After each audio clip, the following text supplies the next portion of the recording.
was talking to one of my good friends the other day about how could such a great man still be single. And you know what he told me?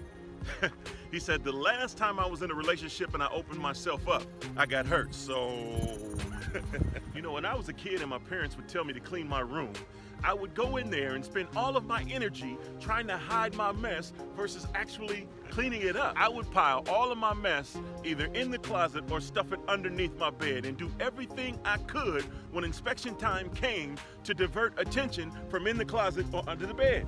And I would get so anxious, hoping, praying that my mess wasn't exposed. Do you know how exhausting that is to hide a mess? And every time the mess would be exposed, I would go straight into defensive mode, getting mad at my parents for finding the mess that I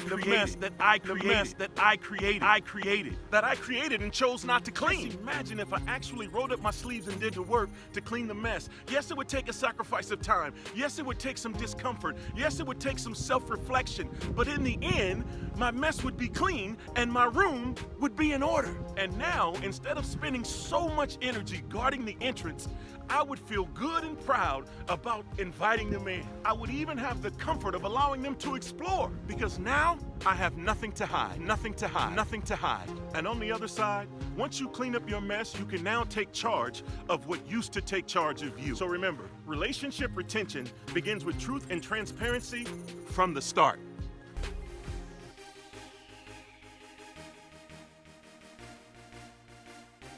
There are a few medical reasons as to why your vision can become distorted, blurred, or impaired. Cataracts, glaucoma, retinitis pigmentosa, to name a few. But there's another type of visual disease out there, and this one could potentially impair your business growth.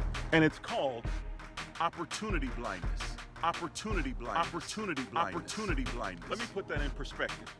There's a story about an investor who wanted to potentially put some capital into building a shoe production company in Africa. So the investor sat down with two companies who potentially had the capability and capacity to make this happen. So when he told these two companies of this idea, both companies, rightfully so, decided to send their top executives to inspect the situation to see if this could actually equate into a profitable revenue stream. So after spending 1 week in Africa, both executives returned with their prospective reports. The first executive reported that the idea really didn't make much sense. Why?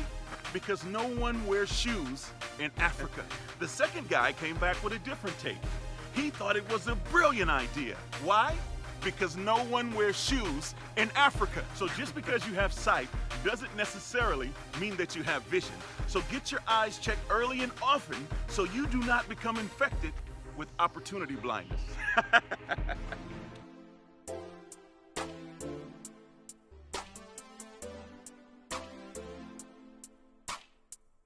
Listen, if a car was manufactured to go 160 miles per hour and someone did not buy that car because of its color, can that car still go 160 miles per hour?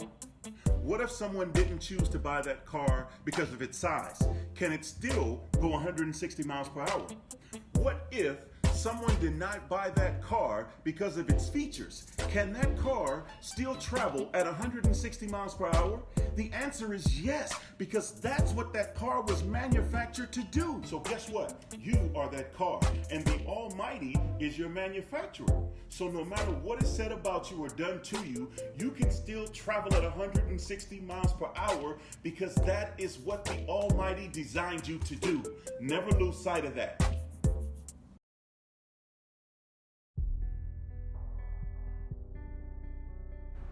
Why is it that you keep allowing them, they, to dictate, determine, and direct your life?